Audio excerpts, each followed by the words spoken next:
What happens when a husband thinks he's clever? Marcus Thorne thought he had it all, a simple wife at home and a glamorous mistress on his arm. He decided to treat his new woman to a weekend of luxury, booking the most expensive suite at the 5-star Crestwood Grand Hotel. He used his wife's credit card, laughing at how clueless she was. But he made one fatal mistake. As he and his mistress were being kicked out, the hotel owner walked into the lobby, took one look at his wife, and said, "Madam Sterling, my apologies. Is there a problem here?" The Wednesday morning light in Chloe Thorne's life was always pale yellow. It streamed into the sunroom of her sprawling, yet somehow modest, suburban home, illuminating the dust motes dancing over her orchid collection. To any outsider, Chloe had the perfect life. She was married to Marcus Thorne, a man whose ambition had a gravitational pull, a senior partner at a high-flying private equity firm. Their house, a tasteful brick colonial in a wealthy but quiet Connecticut suburb, was her domain. Marcus loved to tell people Chloe was old money.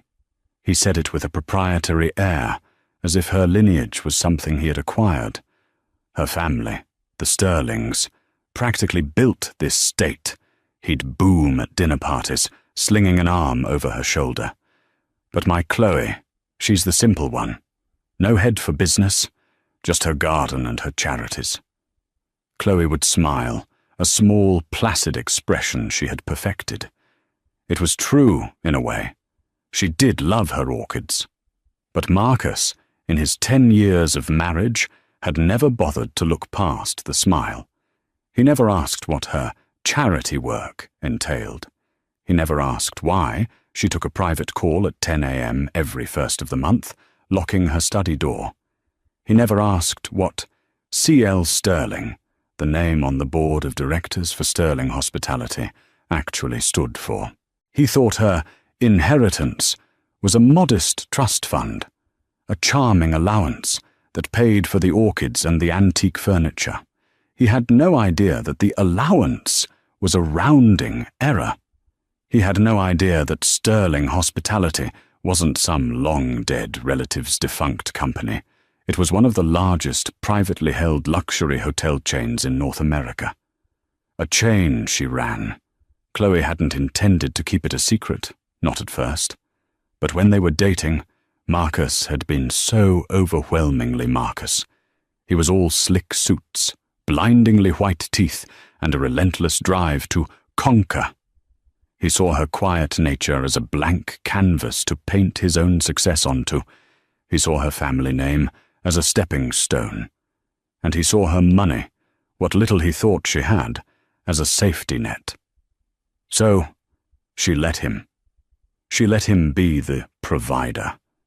She let him believe his high 6-figure salary was what kept their world spinning.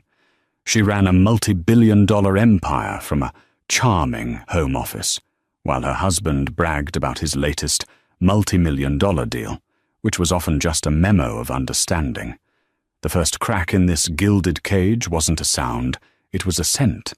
It was the smell of a perfume that wasn't hers, a cheap, cloying, vanilla and musk scent that clung to his suits when he came home from his late-night client dinners. Then came the credit card bills. They had joint accounts, which Marcus used for household expenses and business incidentals. Chloe had her own private accounts, the ones Marcus knew nothing about. But the joint account statement, the one linked to a high-limit card she'd given him for emergencies, was telling a new story. Dinners at Le Bernardin, when he was supposedly in Chicago. Jewelry purchases from Tiffany's, when her own birthday had passed 2 months prior, marked only by a gas station bouquet. And then the charge that made her blood run cold. A reservation, a celestial suite booking. It wasn't just a hotel, it was her hotel. The Crestwood Grand, the flagship, the jewel in her crown. He was using her money to cheat on her in her own building. The arrogance was so profound, so utterly Marcus, that Chloe didn't even feel sad. She just felt cold. The Celestial Suite. Chloe had designed it herself with her team. It was 4,000 square feet of floor-to-ceiling windows overlooking Central Park. It had a private elevator, a butler service, and a freestanding marble tub that had to be craned in during construction. It was, quite literally, the height of New York luxury, and her husband had booked it for a Tessa Reid. Chloe stared at the reservation confirmation on her private terminal. He'd even used the friends and family discount code, a code she had given him years ago for his visiting relatives. The audacity was breathtaking. He had booked it for the coming Friday. 3 nights. Chloe's hand, the one not holding the mouse, was perfectly still on her antique desk. The orchids in the corner seemed to mock her with their passive beauty. Marcus thought her simple. He thought her clueless. He thought her a decorative, well-bred house mouse. A slow, cold smile touched Chloe's lips. A house mouse might be quiet, but a queen knows how to protect her castle. She picked up her private line, bypassing the main switchboard. It rang once. "Arthur, it's Chloe." Arthur Harrison, the general manager of the Crestwood Grand, was a man of impeccable taste and absolute discretion. He had been trained by her grandfather, the original Sterling. He was one of only 3 people on the hotel's staff who knew what C.L. Sterling looked like. "Madam Sterling." His voice was warm, professional. "What a pleasure. I was just reviewing the quarterly occupancy reports. We're up 12%. "That's wonderful news, Arthur," Chloe said, her voice smooth as glass. "But I'm calling about a personal matter. I will be conducting an unannounced inspection on Friday evening, around 8 p.m. There was a pause. "An inspection, madam?" "Of course. Is there a particular department you'd like to focus on? I can have the manifests prepared." "No manifests," Chloe cut him off. "This will be a social inspection. I want to see the lobby, the bar, the restaurant, during peak service. And I want you to make sure that you, and only you, are available to greet me. No one else on staff is to be informed of my identity. As far as anyone else is concerned, I'm just a guest. A mystery shopper of sorts." "Very good, madam. I will be at the front desk at 8 p.m. sharp. One more thing, Arthur. I see we have a guest checking into the Celestial Suite on Friday. A Marcus Thorne and a Tessa Reid." Arthur's voice didn't change, but Chloe could picture his eyebrow raising. "Yes, madam. Mr. Thorne. He used your personal discount code." "He did," Chloe said. "Arthur, under no circumstances is that reservation to be cancelled or flagged. I want them to check in. I want them to be comfortable. I want them to be enjoying a cocktail in the King's Bar. Let's say around 8:15. Can you arrange a complimentary champagne welcome for them in the bar?" Now, Arthur Harrison understood. His voice dropped into a tone of absolute, lethal efficiency. "Madam Sterling, I believe I can not only arrange it, but I can also ensure they get the premium table. The one by the piano. The one with the excellent lighting." "Arthur," Chloe said, the ice in her voice finally melting into something almost resembling a laugh. "You're a treasure." "I live to serve, madam," he replied. "We'll see you on Friday." Chloe hung up. She looked at the reservation again. "Tessa Reid." She Googled the name. A public Instagram profile popped up. Flashy, blonde, all pouting lips and designer knockoffs.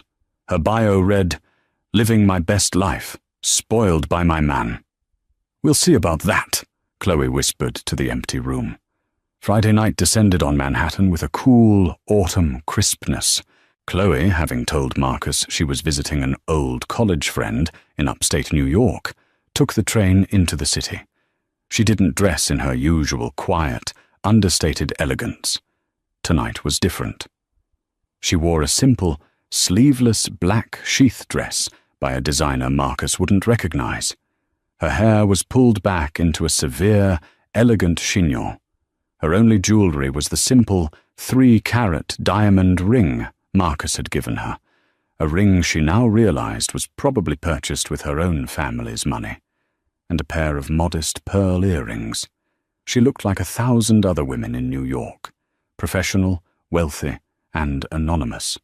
She entered the Crestwood Grand not as its owner, but as a predator. The lobby was magnificent. It was her lobby. The soaring 40-foot ceilings, the Italian marble, the enormous vase of fresh-cut lilies and delphiniums in the center. Her signature. The scent of white tea and fig, a custom blend she'd commissioned, hung in the air. A quiet piano melody drifted from the King's Bar. She saw Arthur Harrison standing near the check-in desk, ostensibly reviewing a printout. He looked up as she entered.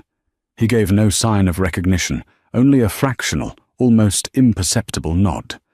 He then turned and disappeared into his office. The signal was clear. He's here. They're here. Chloe walked into the King's Bar. It was dim, intimate, and packed. The walls were a dark mahogany, the booths a deep crimson velvet. And just as Arthur had promised, in the best-lit, most central table by the baby grand piano, sat her husband. He was laughing, a loud, braying laugh she'd once found charismatic. He was wearing his favorite Brioni suit, the one she'd bought him for their anniversary, and across from him sat Tessa Reed. In person, Tessa was even louder than her Instagram profile.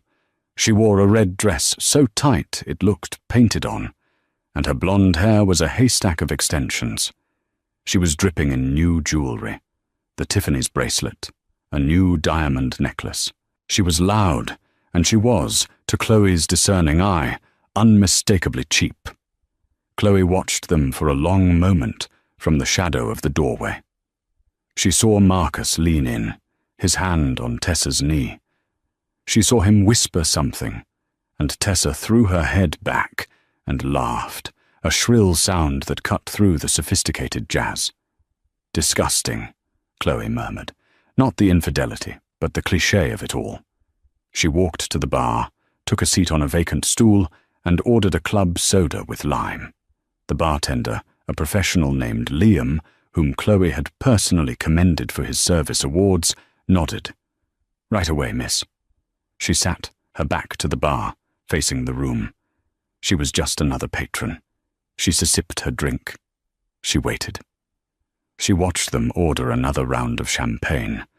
She watched Marcus toast Tessa. "To new beginnings, baby." Tessa giggled. "Oh, Marcus, you're so bad. What about your boring wife?" Marcus waved a dismissive hand. "Chloe, she's fine. She's probably, I don't know, potting a plant. She has no idea what real life is. She's happy in her little bubble. It's better this way.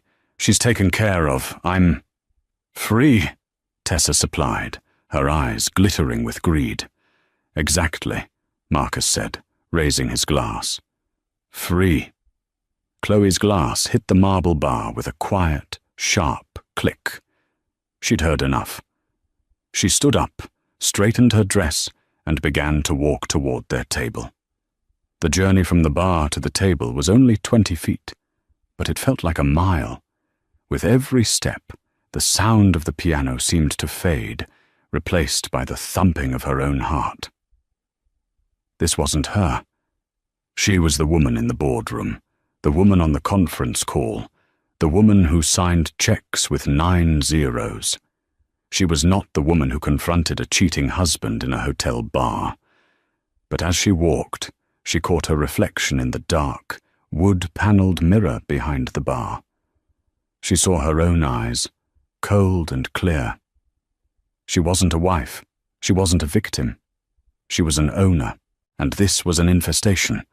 She stopped at their table. Marcus was in the middle of a story, his hands gesturing wildly. Tessa was gazing at him with a look of pure, transactional adoration. "Hello, Marcus," Chloe said. Her voice was quiet, but it sliced through their champagne-fueled bubble. Marcus froze. The glass in his hand stopped halfway to his mouth. He looked up, his face a mask of confusion, then dawning, horrified recognition. He blinked, as if she were an apparition. "Chloe," he sputtered, his voice a full octave higher than usual. What are you doing here? I thought you were in upstate." Tessa's head snapped around. Her smile vanished, replaced by a sneer. "Who is this?" she demanded, her voice as sharp as broken glass. Marcus's face was rapidly cycling through red and white. "Chloe, this is not what it looks like." "Oh?" Chloe said, allowing a small, curious smile to play on her lips. "Because it looks like you're in my hotel, on my dime, with a woman who is not your wife. But please do correct me if I'm wrong." Tessa scoffed, standing up. She was shorter than Chloe, but tried to make up for it in volume. "Your hotel? Honey, this is the Crestwood Grand. I don't think you can even afford the cocktails here. Marcus, baby, who is this dowdy woman?" "Dowdy?" Chloe repeated, the word hanging in the air. "Tessa, shut up!" Marcus hissed, finally finding his voice. He stood up, trying to use his height to intimidate Chloe. He grabbed her arm. "Chloe, you are embarrassing me. You're embarrassing yourself. This is a client. Tessa Reed, a very important client. We're celebrating a deal." "A client," Chloe said, looking at his hand on her arm. She didn't flinch. "Does this client usually require a 3-night stay in the Celestial Suite, paid for on a friends and family discount?" Marcus's face went white as a sheet. He had no idea she knew. He thought his financial tracks were covered. You've been spying on me," he stammered, shifting from defense to offense. "After all I've done for you, I give you everything."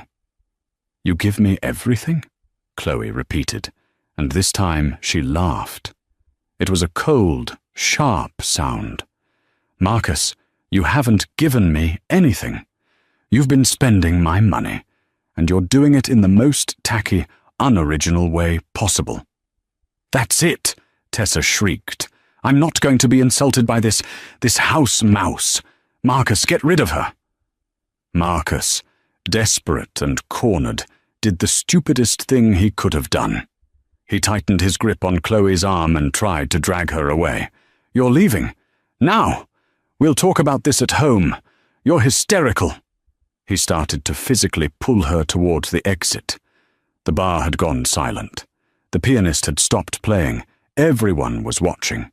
"Get your hand off me, Marcus," Chloe said, her voice dangerously low. "You're making a scene," he hissed. "Security!" he yelled, looking around wildly. "Security! This woman is harassing me and my guest."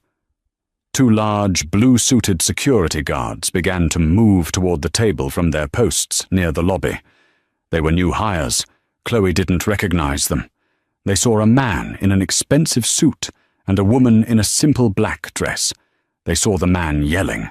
They made an assumption. "Sir, ma'am, is there a problem?" one of them asked. "Yes," Marcus said, pointing at Chloe. "This woman. She's not a guest. She's unhinged. She's my ex, stalking me. I want her removed." The guards looked at Chloe, their faces impassive. "Ma'am, we're going to have to ask you to come with us." Chloe looked at the guard. She looked at her husband, his face slick with sweat and triumph.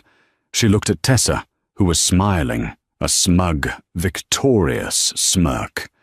"He's right," Chloe said, her voice carrying across the silent room. "This is a misunderstanding." And right on cue, a crisp, authoritative voice cut through the tension. An enormous one, I'm afraid. "Gentlemen, you will take your hands off her." Immediately, Arthur Harrison emerged from the shadow of the main doorway. He was flanked by 2 different security men, the heads of hotel security, men Chloe knew by name. Arthur himself was the picture of managerial perfection. His suit was immaculate, his silver hair was perfectly coiffed, and his expression was one of polite, controlled fury. He walked directly to the table and stood not next to Marcus, but next to Chloe, creating a physical barrier between her and her husband. "Sir," Arthur said, his voice dangerously calm, addressing Marcus, "please release her arm. Now." Marcus, bewildered, let go. "Harrison, what's the meaning of this? This woman is harassing my client. Have her removed." Arthur Harrison ignored him completely. He turned his full, deferential attention to Chloe. He bowed his head ever so slightly. "Madam Sterling, my sincerest apologies for the disturbance. I trust you are unharmed." The entire bar went still. You could have heard a pin drop on the thick, plush carpet. Marcus Thorne froze.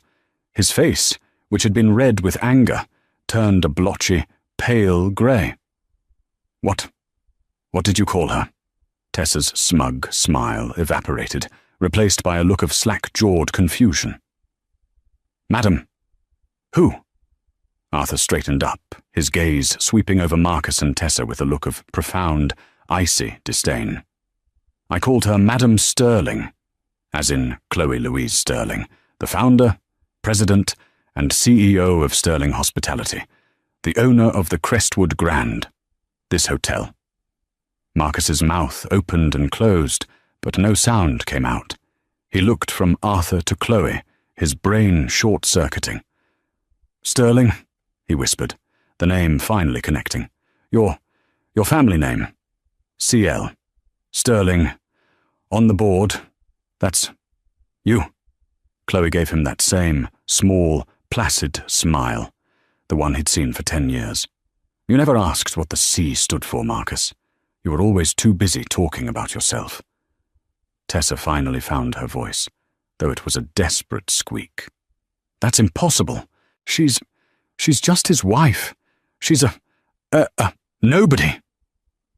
"Miss Reed," Arthur Harrison said, pulling a small tablet from under his arm and tapping the screen.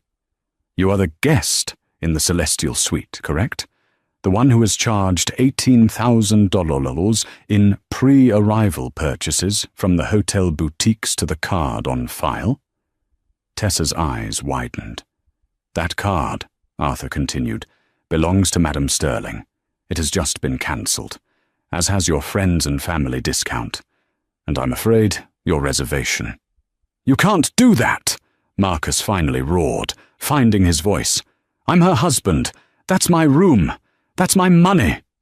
"No, Marcus," Chloe said, finally looking him in the eye. "It's my hotel. It's my money. And you are just a misunderstanding." She turned to her general manager. "Arthur?" Arthur nodded. "Mr. Thorne, Miss Reed, on behalf of Sterling Hospitality, I am informing you that you are trespassing." "Trespassing?" Marcus bellowed, the word echoing in the now silent bar. The pianist's hands were frozen over the keys. Every eye was on them. "Are you insane, Harrison? I am a guest. We are checked in. This is my wife. You can't just evict us. This is slander. It's assault." "On the contrary, sir," Arthur said, his voice as sharp and cold as a shard of ice. "The hotel reserves the right to refuse service to any individual, and your behavior towards the owner of this establishment, not to mention your fraudulent use of her corporate accounts, constitutes grounds for immediate removal." "David, Michael," he motioned to his 2 security chiefs. The 2 large men stepped forward. They didn't grab Marcus. Not yet. They simply flanked him, their presence a silent, immovable promise. Marcus looked from the guards to Arthur, and finally to Chloe. The fog of his arrogance was beginning to clear, replaced by a cold, slithering dread. But he was Marcus Thorne. He blustered. He negotiated. He won. This was just another deal to be muscled through. He tried to soften his voice, to inject the faux reasonable tone he used in boardrooms just before a hostile takeover. "Chloe, stop this. This is a private matter. You're making a fool of yourself. Look at these people." He gestured to the silent, watching patrons. "This is beneath you. We're better than this. Let's go home. We can talk about this. At home, like adults."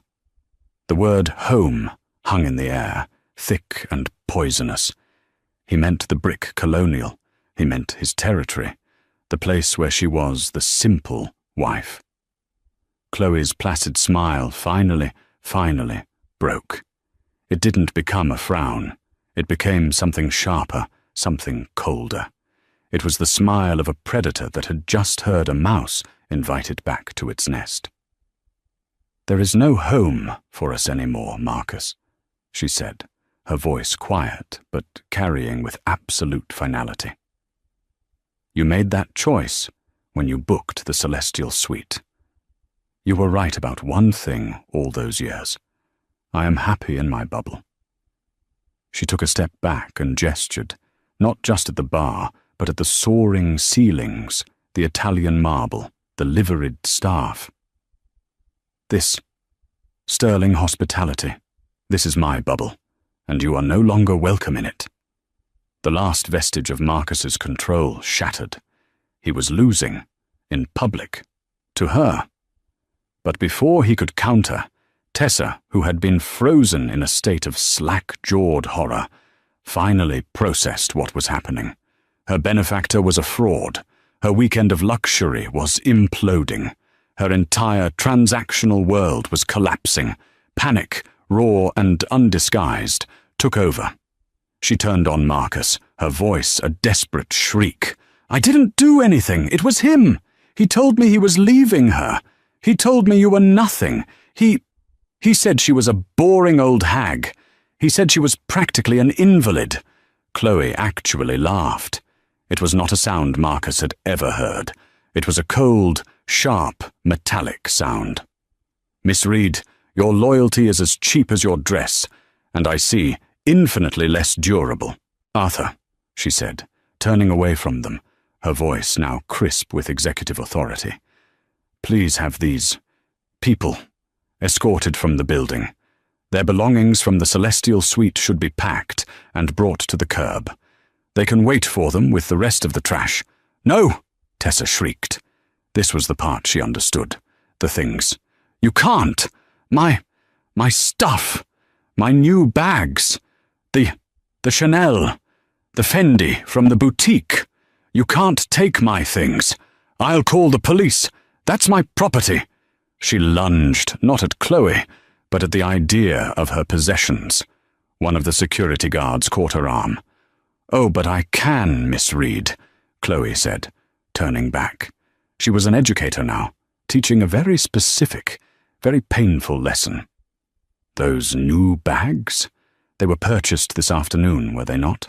From the hotel's own boutiques? And they were charged to the card on file. My card. A card that, as of, about 5 minutes ago, was reported stolen. As was the discount code you used. You're not a guest, Miss Reed. You're an accomplice to fraud. Those items are hotel property until they are paid for. And since your man is about to have his assets frozen, I'd say they're mine. Consider them a small restocking fee for the sanitization the suite will require." Tessa's face crumpled. The fight went out of her, replaced by the gulping, desperate sobs of a child. Marcus, however, had found his footing. He was a cornered animal, and he had one last rusted weapon, the legal system. He thought he finally understood the game. She'd revealed her hand, and in his mind, it was a fatal mistake. He shook off the guard's arm, straightened his Brioni suit, and laughed, a dry, rasping sound. You idiot!" he spat at Chloe. His eyes were glittering with a new, venomous hope. "You arrogant, stupid bitch! You think this is a victory? You just made the biggest mistake of your life." He was loud now, projecting for the entire room. "You'll regret this, Chloe. You'll be hearing from my lawyer, Rex Brannigan. He's going to end you. I'll take you for everything. Half of this is mine. Do you hear me? Half! Half of this bar, half of this building, half of your precious company. I'm your husband. That's the law. You just publicly admitted to your entire worth, and I'm entitled to half of it." He was beaming, a man who thought he'd just found the ace in his sleeve. The bar patrons murmured. He was right, wasn't he? Half. Chloe looked at him. The pity in her eyes was so profound, it was almost cruel. She took one step toward him, so close the guards tensed. She spoke quietly, her voice a silken thread meant only for him. "Oh, Marcus, you really should have read the prenup." He froze. "What? What prenup?" "The one you signed 10 years ago at Alan Jacoby's office. The one you didn't even read. The one you called a formality and dusty nonsense before we rushed off to our engagement party." That won't hold up," Marcus stammered, his new confidence evaporating like mist. I'm your husband. I contributed." "You contributed nothing," Chloe whispered, her voice a stiletto. "My lawyer, Alan Jacoby, you remember, the one you called a dusty old fossil. He's very, very good. He's also the executor of my family's trust. The prenup is not a document, Marcus. It's a fortress. Premarital assets, it says. The Sterling Hospitality Group, all its holdings, past, present, and future, were inherited from my grandfather. They are separate and sacrosanct. They are all mine. They were always all mine." She leaned in, her eyes boring into his. "You, on the other hand, signed away all rights to my assets in exchange for, I believe the clause was, all future earnings from your own career." She looked him up and down, at his rumpled, expensive suit, his sweaty, blotchy face. "How's that career looking right now, darling?" The colour drained from Marcus's face.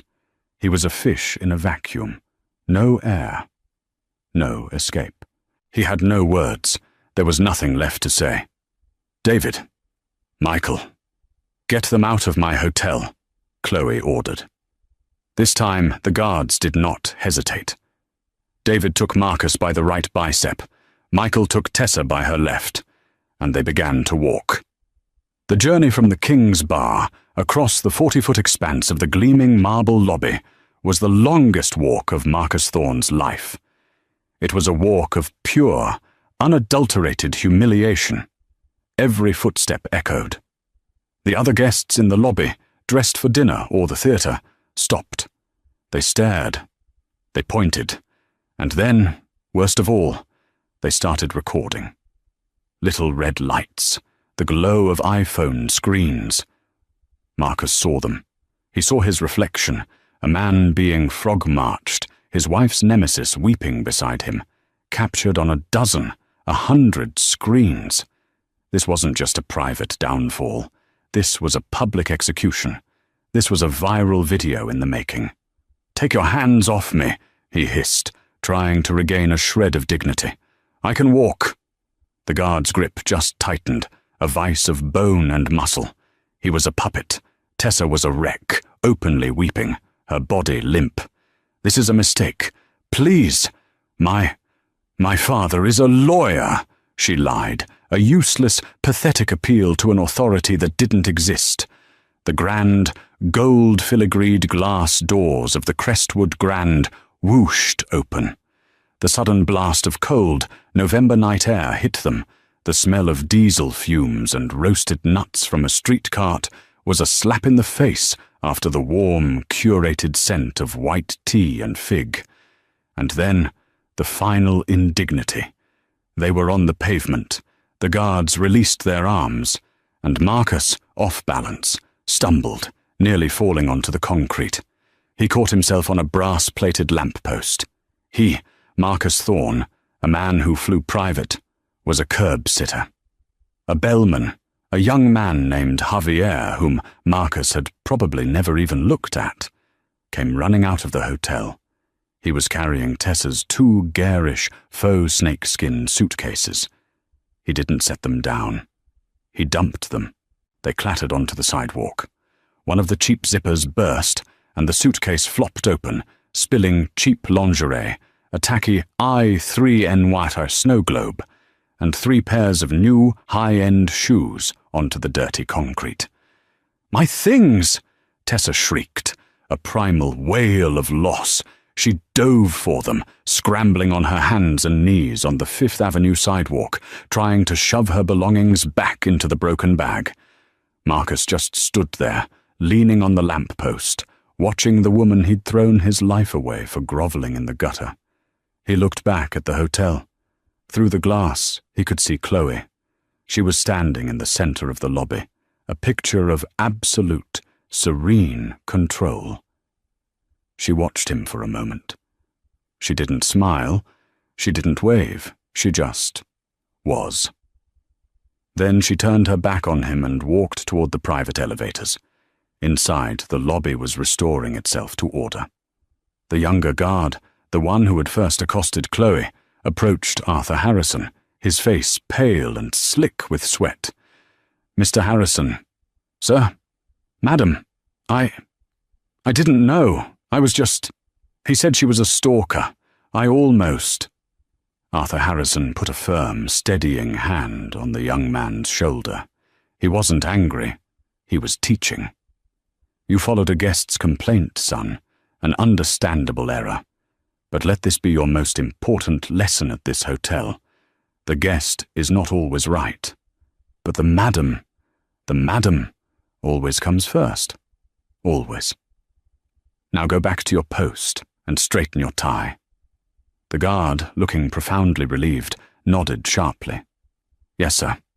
Arthur turned as Chloe approached him by the private gold leaf elevator bank. "Arthur," she said, her voice calm, "the Celestial Suite. It's tainted. I won't be staying there. Please have it deep cleaned. Throw everything out. The rugs, the furniture, all of it. I'll redecorate." "At once, Madam Sterling," Arthur said, bowing his head. "Your private residence? The penthouse?" "It is, as always, kept ready for you." "Yes," Chloe said, as the elevator doors chimed and opened, revealing a car of polished private mahogany. "The penthouse will be perfect." She stepped inside. "And Arthur?" she said, turning back as the doors began to close. "Madam? Send up a bottle of real champagne, the 1996 Krug, and get Alan Jacoby on the line for me. Tell him, the negotiation phase is over. It's time to file." "Yes, madam." "Oh," she added, as a final thought, "and call the bank. I need a new credit card."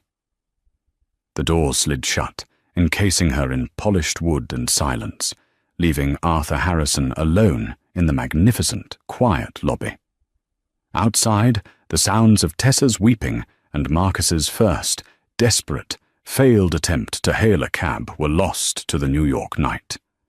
The immediate aftermath of an explosion is not the fire, it is the silence. It is the ringing in your ears, the dust settling, the dawning, horrifying realization of the new landscape. For Marcus Thorne, the landscape was a stretch of pavement on Fifth Avenue. He was sitting on the curb, a man in a $4,000 Brioni suit, sitting on a dirty New York City sidewalk, next to 2 garish faux snakeskin suitcases.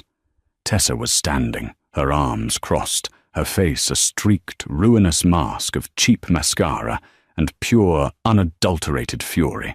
"You said," she shrieked, her voice a raw scrape, "you said she was nothing, a simple little wife, a house mouse.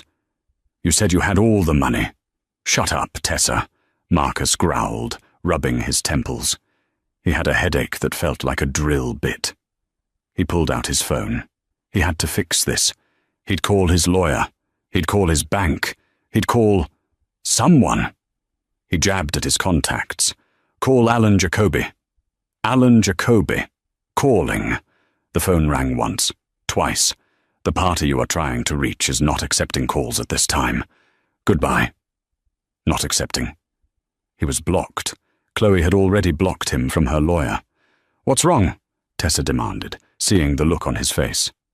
Call your bank. Get me a car. I am not standing here. I am handling it, he roared. He dialed his private banker at Chase.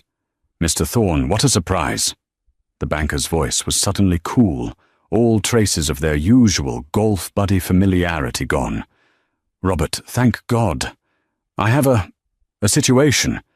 My cards are being declined. It must be a security flag. Can you lift it? I'm in a bit of a jam. There was a stiff pause. Mr. Thorne, I'm afraid I can't. Liz Pendon's notice was just filed against all your known assets by the Sterling Hospitality Legal Group. It's a very comprehensive filing. A what? What does that mean? It means, Marcus, Robert said, his voice flat, that your accounts are frozen, pending litigation, all of them. The joint accounts, your personal trading account, even your 401k. I've never seen anything move this fast. I'm sorry. The line clicked. He'd been hung up on, frozen. The word hit Marcus with the force of a physical blow. Well, Tessa snapped. My car. The accounts are temporarily frozen, Marcus stammered, his world tilting. Frozen. Tessa's eyes went wide with animal panic. She wasn't angry anymore. She was terrified. You mean, you're broke? I'm not broke. It's a misunderstanding. The kind Chloe was talking about, he said, the words tasting like ash. Oh my God, Tessa whispered. She looked at him, truly saw him for the first time. He wasn't a provider.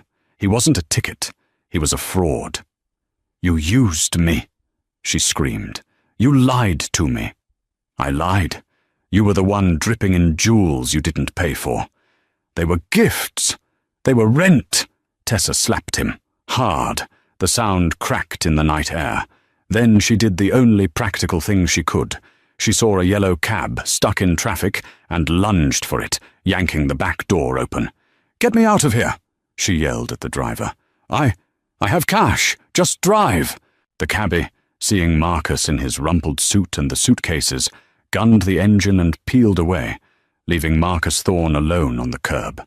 He sat there for 10 minutes, then 20. The doorman of the Crestwood Grand, under strict orders from Arthur, did not acknowledge him. He was just another piece of human debris on the New York sidewalk. He had no money. His phone was at 10% battery. His wife, the simple woman, had just checkmated him in 3 moves. Eventually, he stood up, abandoning Tessa's luggage. He walked 3 blocks to the subway. He, Marcus Thorne, a partner at a private equity firm, had to use the last $5 in his wallet to buy a Metro card.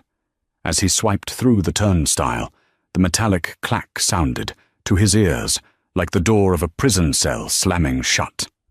Upstairs, in the celestial suite, Chloe Sterling was not celebrating. She was working. The sanitizing had been swift.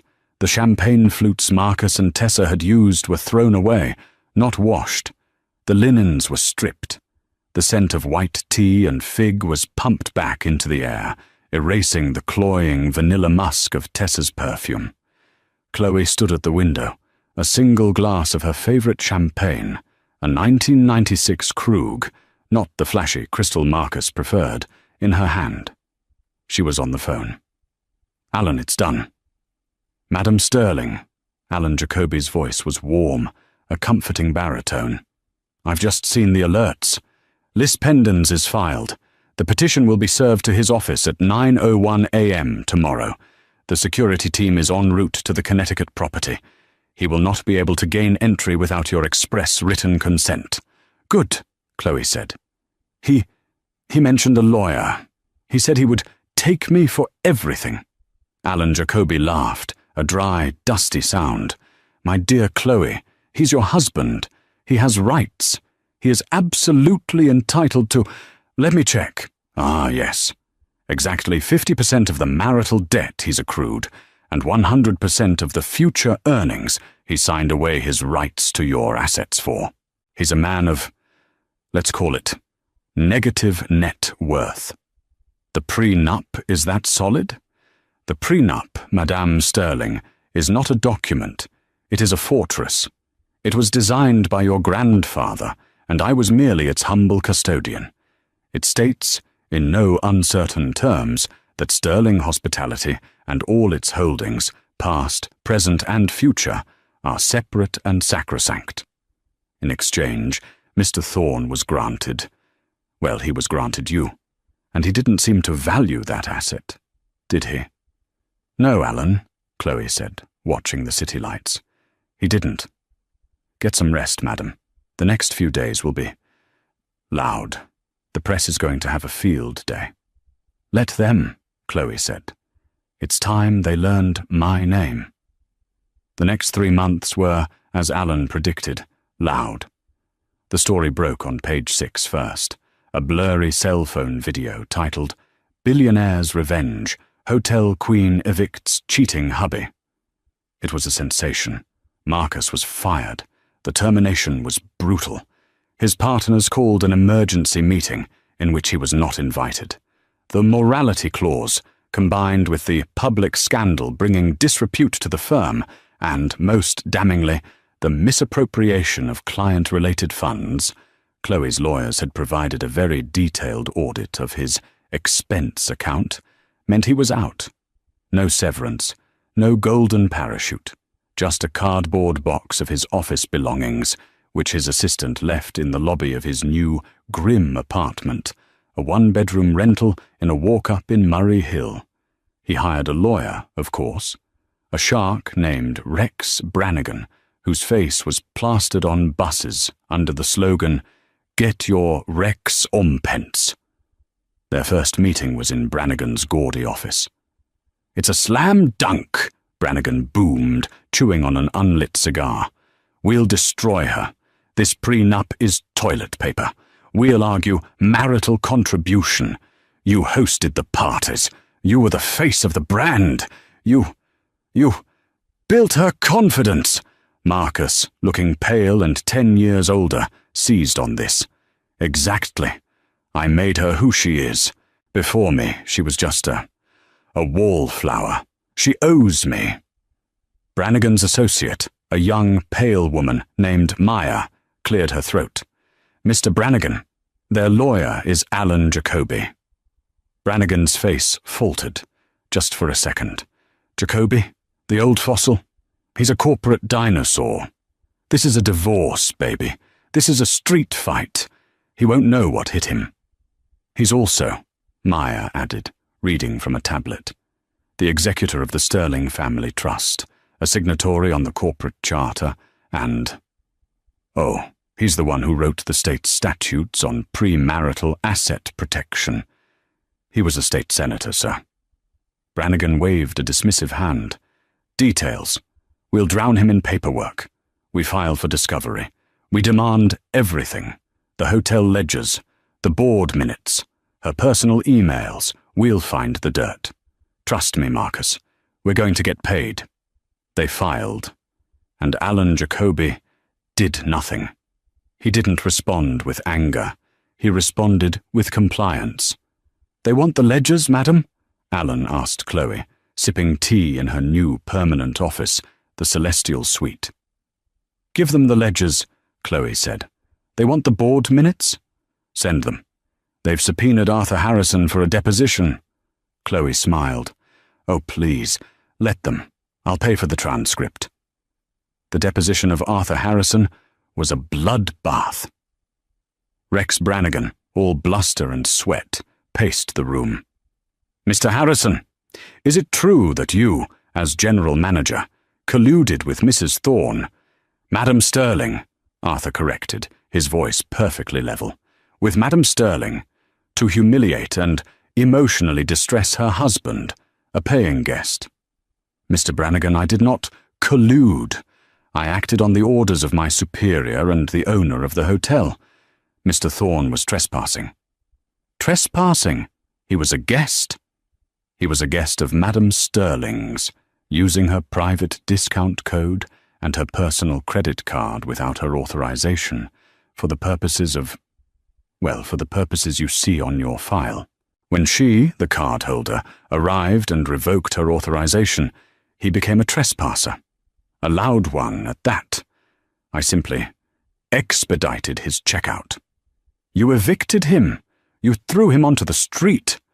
I had my security team escort an unauthorized, belligerent individual from the premises, per hotel policy. A policy, Arthur added, that was written by Madame Sterling herself. Brannigan, red-faced, had no follow-up. The mountain of paperwork they had demanded arrived on a single encrypted hard drive. It was so clean, so perfect, so utterly ironclad that Brannigan's team spent 3 weeks trying to find a loophole and came up with nothing. The clock was ticking. Marcus's money was gone. His meager savings were not just exhausted. They were gone. The call came on a Tuesday. "Marcus, my boy," Rex Brannigan boomed. "Listen, we've hit a snag. A retainer snag. My associate can't seem to process your last payment. Before we can file the next motion, a killer motion, by the way, this one's a nuke, we just need to clear up the outstanding balance." Marcus was sitting in his dark apartment, eating cold pizza. I can't pay. Not right now. I'm in between roles. The line went cold. The boom was gone. "No pay, no play, Marcus. I'm off the case. You're on your own." Marcus Thorne, the man who lived by his reputation, was forced to accept a court-appointed mediator. The divorce, which he had hoped would be his golden ticket, was over in 45 minutes.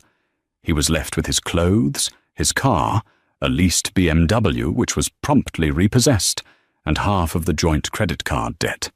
He was, as Alan Jacoby had predicted, a man of negative net worth. For Chloe, the opposite happened. The Page 6 story was followed by a Forbes interview. A sharp, skeptical reporter named Jenna Wu arrived at the Celestial Suite, which was now, officially, the Sterling Hospitality Global Headquarters. "So, the story is, you were hiding," Jenna said, her pen poised. "A secret billionaire. Why? Were you afraid?" Chloe, dressed not in a simple dress, but a sharp, crimson power suit, leaned forward. "I wasn't hiding, Miss Wu. I was working. I was running a multinational corporation from my sunroom. My ex-husband was the one who needed the spotlight. I was more interested in the balance sheets. He mistook my discretion for a lack of competence. A lot of people do when it comes to quiet women. And the hotel incident? The eviction. They said you were ruthless." Chloe smiled, a small, controlled expression. A guest was harassing the owner. A guest was defrauding the company on a multi-thousand-dollar level. A guest was bringing, let's call it an undesirable element, onto the premises. I acted as any CEO would. The fact that the guest was my husband was, personally disappointing, but professionally irrelevant. You can't let a pest infest the flagship. You have to handle the problem. Jenna put down her pen. My God, he never stood a chance, did he? He had a 10-year chance, Chloe replied, her voice softening for a second. He just cashed it in. The article, "The Queen of the Crestwood. Chloe Sterling is done. Being your simple wife," went viral. It wasn't just a business story. It was a cultural moment. Chloe became an icon. She was flooded with speaking requests, TV interviews, and letters from women all over the world. Women who had been underestimated. Women who had been called simple. Women who were house mice sitting on empires. 6 months after the eviction, Chloe stood at the window of her office, the city sparkling below. Arthur Harrison knocked and entered. He was now her official chief of staff. "Madam, the architects are ready for the London presentation. The new tower design is breathtaking, and your 10 o'clock call with the Tokyo group is confirmed. They're very eager." "Thank you, Arthur," Chloe said, turning from the window. She was no longer just a CEO. She was a brand. She was the woman who had taken back her own life, and in doing so had inspired thousands of others. "Oh, and madam," Arthur said, his face impassive, but a twinkle in his eye. "This arrived. It was in the General Mail, but it seems personal."